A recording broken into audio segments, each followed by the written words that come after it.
Hey there, Internet! Welcome to the Hard On Gear channel, where I discuss and review my used and abused knives and gear, so that you know what is or isn't worth spending your hard-earned money on. Time for an unboxing that I am extremely excited about. My very first Bradford and the classic Bradford Guardian 3. Let's waste no time and get into this thing. There are a ton of variations of this knife. The Bradford Guardian 3 here is 3-inch blade. There's the 4, there's the 3.5, and the 3.5. Still got a 3-inch blade but a bigger handle, but this is the Bradford Guardian 3. Probably the most popular, the most sold Bradford Guardian. I was tempted to get the 3.5, but I figured I'd try the old classic model first, and if I want to go up from there, I will. But this is basically a counter to my Azula, which I'm loving very much, the Azula number 2 here. About the same size and about the same carry profile as the Bradford Guardian 3. So this is the N390 version. I picked this up for about 170 bucks Canadian. You can get these for about 120 to 130 American. About $150 to 200 depending on the model and the type of handle scales you want. But let's pull this bad boy out of here. So it comes with this hand-stitched leather sheath, quite nice. Not my style typically, but okay. All right, so Bradford Guardian 3, the epic, very popular, extremely highly recommended across the internet, and I can see why.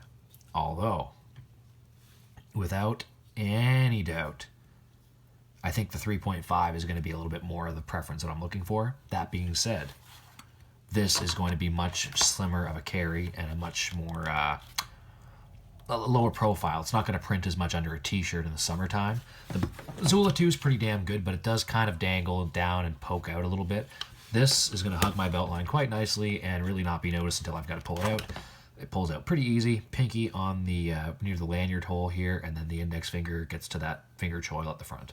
I could see myself putting a small lanyard, almost more of like a ball of paracord at the end of this rather than a big tail, just to get a little bit of extra pinky grip, and I think I'd feel a lot better about that, just in case I do want to sort of push a little bit. I feel like I lose my pinky grip a little bit as I move my hand around this. So as I sit here and fondle this thing, I've got to say, it's a piece of gear. This is such a nice, well put together knife. I love the shape of it. Again, I'm thinking the 3.5, which I'll plug a picture here. The 3.5 is something like, no, it's the same blade, but a little bit, maybe like 1/2 inch or 3/4 of an inch larger at the handle. A little more consistent with that large finger choil. You can get the different variations, the Wharncliffe or the sheep's foot. This is the spear point, or technically I think they're calling it a drop point. I don't know why. To me, that's still, yeah, I see the drop in there, the drop point, but yeah, no, I get it. If somebody wants to get really technical and give a good definition of spear point versus drop point down in the comments, I would very much appreciate that. Oh, and hey there, viewers of the Hog channel. If you wouldn't mind, if you're enjoying this content, go ahead and click the like button, as it helps the channel out and gets this video out to more knife enthusiasts. But while we're doing this, why don't we take this thing out for some size comparisons. I'll say first, this is the N690 version, so Bowler N690. In Canada, this is just about the only version of this that you're going to find. It comes in a few different steels, I believe, definitely M390, so that M390 is the most popular and I think probably the most expensive and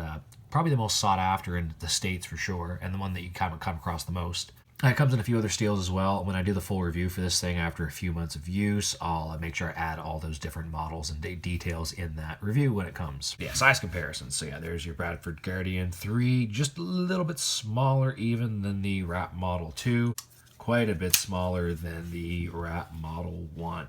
But interestingly enough, it's got just about the same, if yeah, just a little shorter of a blade, with a little bit less cutting edge than the Wrap Model 1. So this small little knife here is pretty much all blade. So there's that 03BS CRKT M16 and the Recon 1, which massive compared to that Bradford Guardian 3.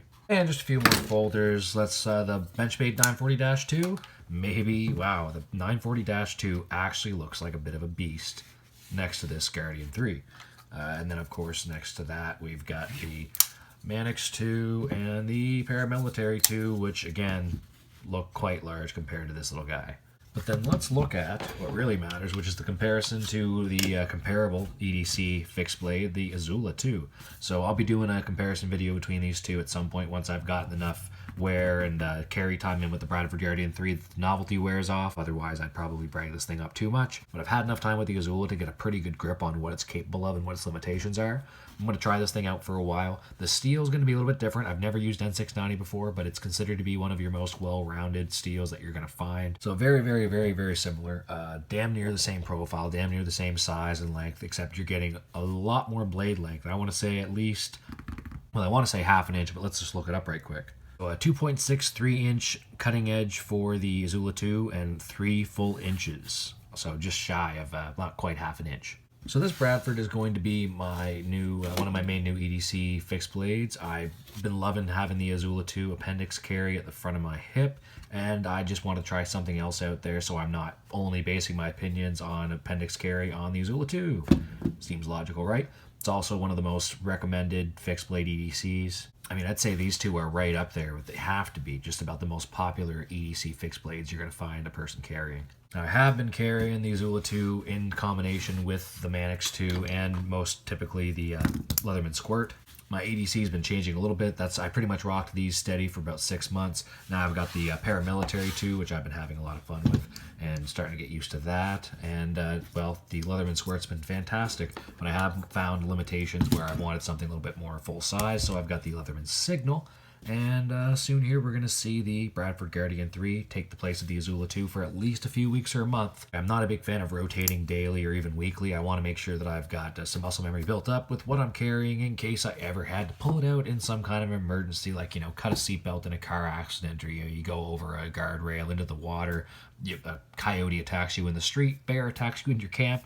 Who the hell knows what could happen? The amount of time and effort I put into picking out the gear that I like to carry and the time that I spend training with certain gear for certain things, I wouldn't want to be in one of those crisis situations and have something on me that I'm not used to carrying. So pretty much going to probably stick with this as my EDC carry here for the next little bit. I'll probably swap this out with the Squirt when I'm just in jeans and a t-shirt. This is going to be more of like a work tool and a 5 days a week kind of thing, and then obviously great for hiking and doing any kind of outdoor stuff. Used it on my last fire deployment here for a solid 2 weeks for all kinds of stuff, as well as the Azula 2 and the Mannix 2 and a few other tools. Let's put all these things away.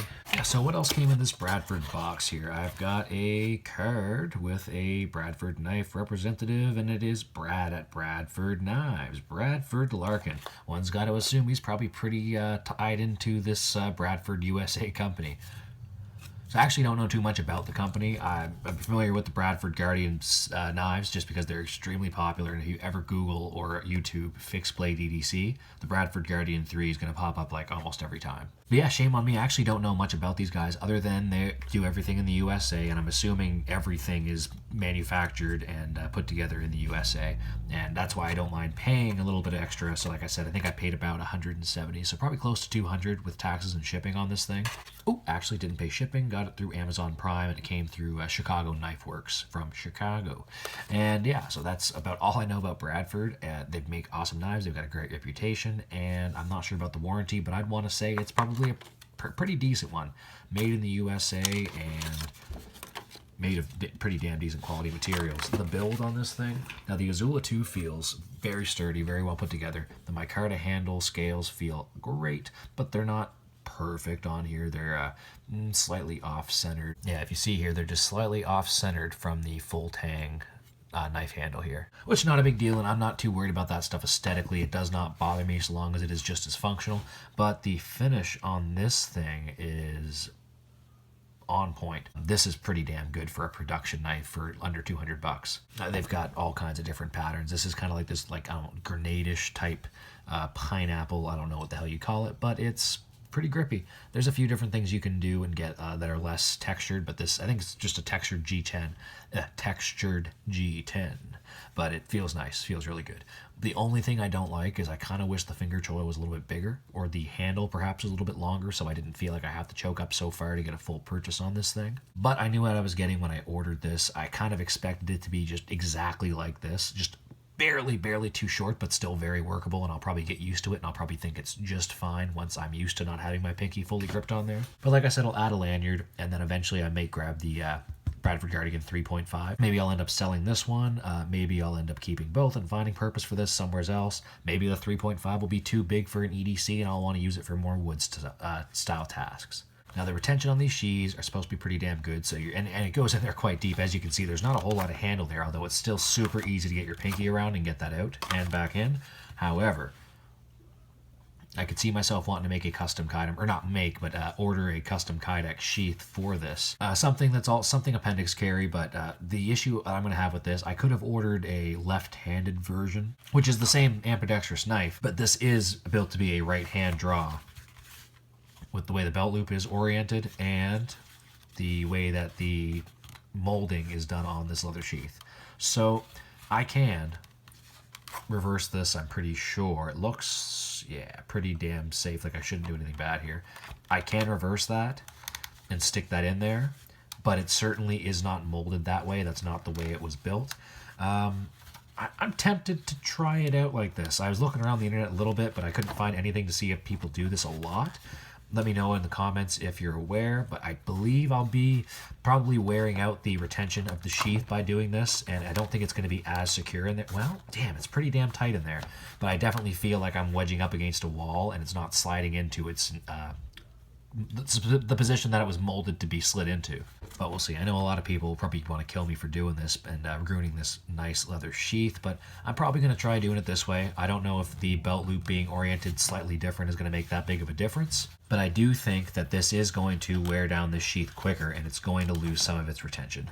But if it does, like I said, I'm probably going to order that custom Kydex for this anyways, and maybe if I have to, I'll try and order a left-handed sheath from Bradford. I tried looking on the Canadian sites, and I'm pretty sure I'd have to order it directly from the US, so if I have to, I have to. When I watch the videos, I think, leather's not my thing, and there's no like retention snap or anything like that, so I just can't see me wanting to use it. But geez, that is in there so good. This sheath is so well put together. And again, that's in there the reverse way, like this. The way it's supposed to be built, that's even better. It just slides in there like a glove. Bowler N690, my first time playing around with that. It's supposed to be pretty comparable to, I think, like your Sandvik Steels and VG10. A lot of your good middle ground, not super expensive, but not super cheap. Keep an eye out for an updated EDC video where I discuss how I get along with this, the Paramilitary 2, and probably for the most part, the Leatherman Signal. And what I'm really excited for is going to be that comparison video between the Azula 2 and the Bradford Guardian 3, because those were the two fixed blade EDCs that I was really contemplating getting before I picked up the Azula back in December of 2020. Thank you, you two, for giving me a good reason to purchase some of these knives I would not have purchased otherwise. I've now got all of the fixed blades and folders that I planned on, well, that I was debating picking up. I'm so glad I've got this channel now because it's given me a good reason to pick up all of the knives that I was thinking about picking up when I was deciding what to replace the Cold Steel Raycon 1 with. After using that thing for such a long time and after using this for everything, I wanted to try and get the best of both worlds and get a good EDC fixed blade and EDC folder. So it was between the Guardian 3 and the Azula 2 for the fixed blade, and it was between the Mannix 2, the Paramilitary 2, and the Benchmade 940-2 for the folder. So kind of cool for me now to have these 5, because I did a lot of watched a lot of videos, read a lot of specs, read a lot of comments, checked out a lot of reviews, and ended up going with these two with the squirt. Now I'm very excited to get to find out which ones are going to be my favorite and the ones that I'm going to find myself using the most in the long term. And I've gotten a lot of great suggestions so far in the 6 months of having this channel. But if there's any other knives, EDC fixed blades or folders, or anything that you think I should be looking at that are comparable to these, I know the Tops Mill Spies, and there's, I think the Elite in particular is the one that was pointed out to me, but that series of Tops knives is a great example of something that might be a little bit beefier, a little bit more blade, right around that same size and carry profile anyways. But any other great suggestions, feel free to throw them out there. I'll be grabbing a few more fixed blade EDCs and similar folders from Spyderco, Benchmade, Cold Steel, all those popular brands. Just want to try those popular models out that I have not tried yet. So if you haven't already, please hit all the buttons, the likes and subscribes and notifications, and there's some links down in the description for the Patreon account if you want to support the channel through that, or the affiliate Amazon links. Anything you want to do is great, even if you just watch this video for 5 seconds. I appreciate that enough. Keep an eye out for all kinds of Bradford Guardian use in my life. Check out the Hard On Gear Instagram, and you'll see all kinds of posts and stuff on that on a 2-3 times a week basis. Depends on how active I am on there, based on how much I feel like playing with social media. But that's it for this one. Thank you again. This is the Hard On Gear channel, signing off.